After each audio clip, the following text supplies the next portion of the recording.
जिस धरती ने दुनिया को भागलपुरी सिल्क दी, जहां गंगा अपनी मुख्य धारा के साथ इतिहास सुनाती है और जहां कभी विश्व विख्यात विश्वविद्यालय विक्रमशिला विश्वविद्यालय ज्ञान का दीपक जलाता था, वह है हमारा भागलपुर। यही वह धरती है जहां कभी प्राचीन अंग महाजनपद की गौरवशाली गाथा लिखी गई और गंगा के किनारे बसा यह शहर आज भी अपनी संस्कृति, इतिहास और प्राकृतिक विरासत के लिए जाना जाता है। आइए आज के वीडियो में जानते हैं भागलपुर की उस अनसुनी कहानी को जो हर बिहारी के लिए गर्व का विषय है। भागलपुर एक नजर में। प्रश्न आपसे पूछा जा सकता है क्योंकि भागलपुर इंपॉर्टेंट है और भागलपुर हमेशा प्रश्न में देखने को मिलता है।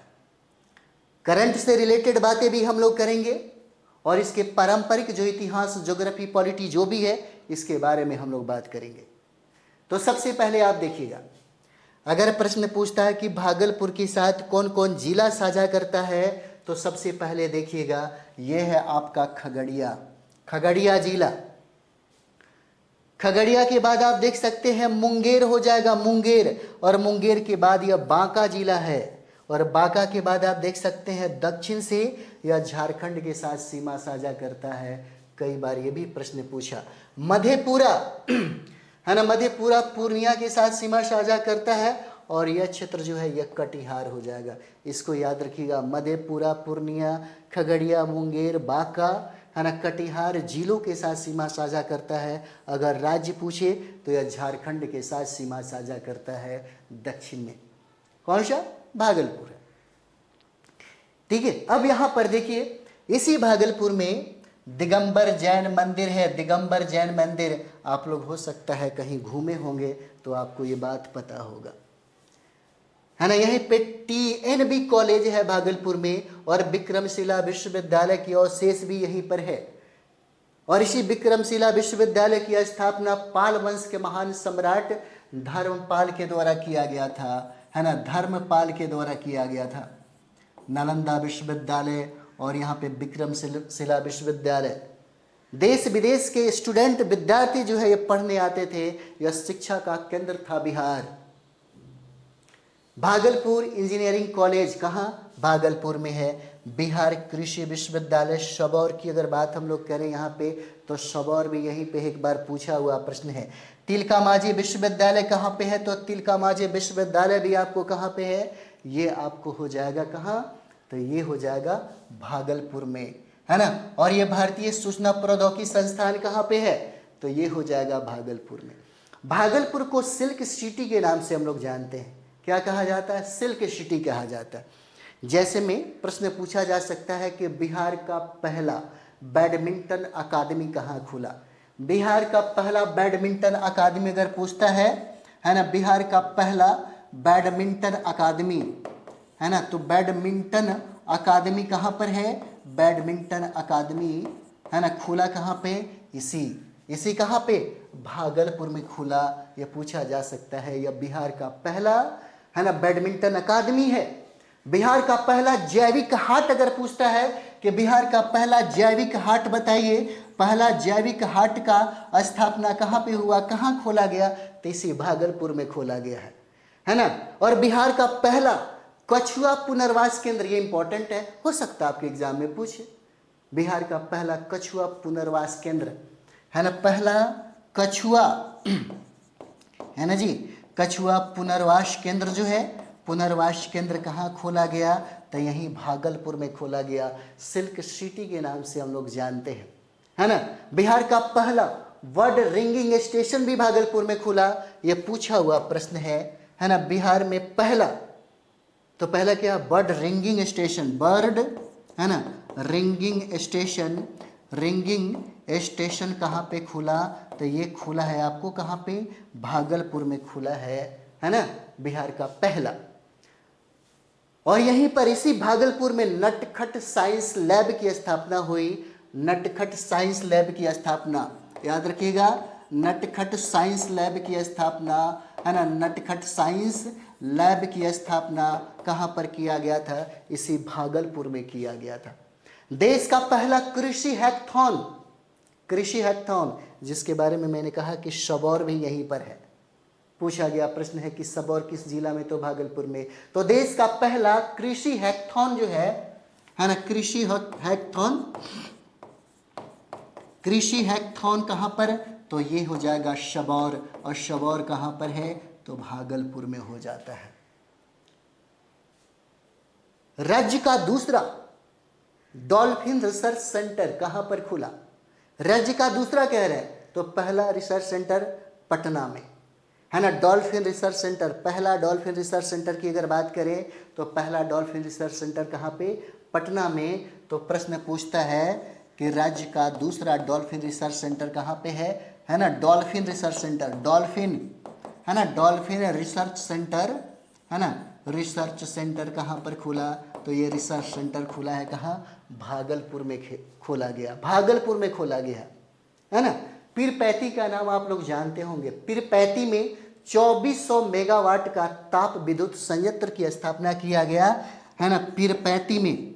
पीरपैंती कहाँ पर है? तो पीरपैंती कहाँ पे है? भागलपुर में। कितना? 2400 मेगावाट का, 2400 मेगावाट का है ना, क्या खुला है ना, ताप विद्युत संयंत्र की स्थापना की गई, पीरपैंती। पूछा गया है। फिर से एक बात बता रहा हूं आपको, सिल्क सिटी कहा जाता है भागलपुर को। भागलपुर में एक अनोखी स्वाद वाली आम मिलती है जिसका नाम है जर्दालू आम। आप लोग खाए होंगे है ना, देश विदेश में, और बड़े लोगों जैसे राष्ट्रपति प्रधानमंत्री के है ना स्पेशल ये आम जाता है, जर्दालू आम, जिसको जीआई टैग प्रदान किया गया, जिसको जीआई टैग प्राप्त है, और जर्दालू आम का संबंध भागलपुर से हो जाता है। कहाँ से होगा? भागलपुर से। और इसी भागलपुर में है ना, कतरनी धान का नाम सुने होंगे आप, कतरनी चावल, कतरनी चावल, कतरनी धान है ना, और इसको भी जीआई टैग प्रदान किया गया है, जीआई टैग, जिसका संबंध कहाँ से है? भागलपुर से हो जाएगा है ना। भागलपुर से एक बार प्रश्न पूछा हुआ था कि बिहार में गंगा की लंबाई टोटल कितना है? तो बिहार में गंगा की लंबाई टोटल 445 किलोमीटर हो जाएगा। तो सर्वाधिक गंगा की लंबाई कहाँ पर है? तो सर्वाधिक गंगा की लंबाई पटना में। तो पटना के बाद गंगा की लंबाई सर्वाधिक कहाँ है? तो भागलपुर में। भागलपुर में कितना किलोमीटर? तो 60 किलोमीटर गंगा की लंबाई है। यही प्रश्न एक बार पूछा हुआ था, ठीक है, याद रहेगा। इसी भागलपुर में डॉल्फिन अभ्यारण्य भी है। विक्रमशिला विश्वविद्यालय की स्थापना आप तो जानते होंगे, कहाँ पे है? तो यही भागलपुर में है। चलिए हम लोग आगे बढ़ते हैं और यहाँ पर देखते हैं भागलपुर एक नज़र में देखें तो सबसे पहले हम लोग क्षेत्रफल की बात करते हैं। भागलपुर का क्षेत्रफल कितना हो जाएगा? तो क्षेत्रफल हो जाएगा 2569 वर्ग किलोमीटर हो जाएगा। कितना? 2569 वर्ग किलोमीटर है भागलपुर का क्षेत्रफल। अगर पूछता है कि बिहार में कौन ऐसा जिला है जिसका क्षेत्रफल सबसे ज़्यादा है, सबसे बड़ा है, तो यही पश्चिमी चंपारण हो जाएगा। और यही पश्चिमी चंपारण बिहार का सबसे बड़ा जिला हो जाएगा, जिसका मुख्यालय कहाँ पर है जी? बेतिया इसका मुख्यालय हो जाएगा, है ना। सॉरी, एक तरफ से अगर देखा जाए तो इंटरनेशनल बाउंड्री है किसके साथ? नेपाल के साथ, है ना, नेपाल के साथ सीमा साझा करती है। और अगर हम लोग पश्चिम में देखेंगे तो उत्तर प्रदेश के साथ इसका सीमा साझा करता है। और यहीं पर एकमात्र नेशनल पार्क है, यहीं पर एकमात्र नेशनल पार्क है जो इम्पोर्टेंट है। और यहीं पर इसी वेस्ट चंपारण में सोमेश्वर की श्रेणी है। ये सारे के सारे जो पॉइंट पे हम लोगों ने बात किया है, यह प्रश्न पूछा हुआ है आपके एग्जाम में। तो सोचिए कितना इम्पोर्टेंट होगा अगर हम बारी बारी से 38 जिलों के बारे में चर्चा कर लें, और 38 जिलों के बारे में चर्चा करेंगे, इसको समाप्त भी करेंगे, ठीक है। तो आइए हम लोग देखते हैं कुल क्षेत्रफल कितना? 2569 वर्ग किलोमीटर हो जाएगा, है ना, 2569 वर्ग किलोमीटर हो जाता है। अगर इसकी आबादी में पूछता है कि इसकी आबादी कितनी है, तो 30,37,766 इसकी आबादी है। किसका? भागलपुर का, है ना। साक्षरता कितना है? तो साक्षरता इसका 63.14% हो जाएगा। कितना? 63.14% हो जाएगा। अगर लिंगानुपात पूछता है तो लिंगानुपात कितना है? 880, यानी कि 1000 पुरुषों पर महिलाओं की कितनी आबादी है? तो 880 हो जाएगा, है ना। उसके बाद देखिए भागलपुर जिला बिहार राज्य के पूर्वी भाग में गंगा नदी के दक्षिणी तट पर बसा हुआ है। भागलपुर शहर प्रमंडल और जिला मुख्यालय होने के साथ साथ सदर अनुमंडल भी है। क्या है? भागलपुर सदर अनुमंडल भी है यह, यानी कि भागलपुर शहर प्रमंडल तथा जिला मुख्यालय होने के साथ साथ सदर अनुमंडल भी है। भागलपुर अपने रेशम उत्पादन के लिए देश भर में प्रसिद्ध है। हमारे बिहार में बना गया, यानी कि रेशम के द्वारा जो कपड़े बनाए जाते हैं, इसका डिमांड बहुत ज़्यादा है देश विदेश में, और यही वजह है कि इसका कारोबार भागलपुर में सबसे ज़्यादा होता है, जिसके कारण इस भागलपुर को हम लोग सिल्क सिटी के नाम से जानते हैं। सिल्क सिटी कहा जाता है किसको? भागलपुर को, है ना। चलिए यहाँ पे हम लोग देखते हैं प्राचीन इतिहास क्या है। प्राचीन इतिहास, है ना। यह क्षेत्र अंग महाजनपद का हिस्सा था। 545 ईसा पूर्व में, कितना? 545 ईसा पूर्व में बिंबिसार ने अंग क्षेत्र को मगध में मिला लिया, और यह भी प्रश्न पूछा हुआ है। मगध में हर्यक वंश का संस्थापक कौन? बिंबिसार। देखिए बिंबिसार और बिंदुसार में अंतर है। मौर्य वंश के सम्राट थे जिसका नाम था बिंदुसार, है ना। जैसे चंद्रगुप्त मौर्य के पुत्र का नाम क्या था? तो चंद्रगुप्त मौर्य के पुत्र का नाम था बिंदुसार, है ना। और हर्यक वंश के जो मगध पे प्रथम जो राजा सम्राट जो बना, जिसने अपने राज्य की स्थापना की, उसका नाम था बिंबिसार। और यही बिंबिसार है जो तथागत बुद्ध के मित्र भी थे, है ना। क्या थे? तथागत बुद्ध के ये मित्र भी थे, उनके समकालीन थे, ठीक है। और यह क्षेत्र गुप्त साम्राज्य का भी हिस्सा था। 602 ईस्वी में गौड़ राजा शशांक ने इस क्षेत्र पर कब्जा कर लिया, और अपनी मृत्यु कब? 625 तक यह शासन करता रहा। कहाँ? भागलपुर में, है ना। आपको याद होगा यही गौड़ राजा है शशांक, जिसको बौद्ध धर्म से सबसे ज्यादा नफरत था। इतना नफरत था कि उसने जिस पेड़ के नीचे तथागत बुद्ध को ज्ञान की प्राप्ति हुई थी, उसी वृक्ष को उसने कटवा डाला शशांक ने, है ना। प्रभाकर वर्धन की हत्या कर दी, इसलिए हर्षवर्धन ने इस शशांक की हत्या करवा दी। चलिए आगे बढ़ते हैं। शशांक के उपरांत यह क्षेत्र हर्ष के प्रभाव में आ गया। चीनी यात्री वेनसांग ने अपनी यात्रा वृत्तांत में इस क्षेत्र का समृद्ध वर्णन किया है। किसने? वेनसांग। वेनसांग किसके समय में आया था भारत? तो इस समय हर्षवर्धन का शासन था। यह भी इंपॉर्टेंट है। किसका? हर्षवर्धन का, ठीक है। चलिए नेक्स्ट बिंदु यहां पर देखेंगे प्रशासनिक विभाजन में। तो ये अनुमंडल है। कितने अनुमंडल? तो यहाँ पे 3 अनुमंडल है। इंपॉर्टेंट फैक्ट है, याद रखेंगे। 3 अनुमंडल है। प्रखंड की संख्या कितना है? अंचल की संख्या कितना है? 16। आजकल पूछे जाने लगे हैं टीआर में, क्योंकि पटना के बारे में पूछा हुआ था, इसलिए हर जिला के बारे में जानकारी रखना चाहिए, है ना।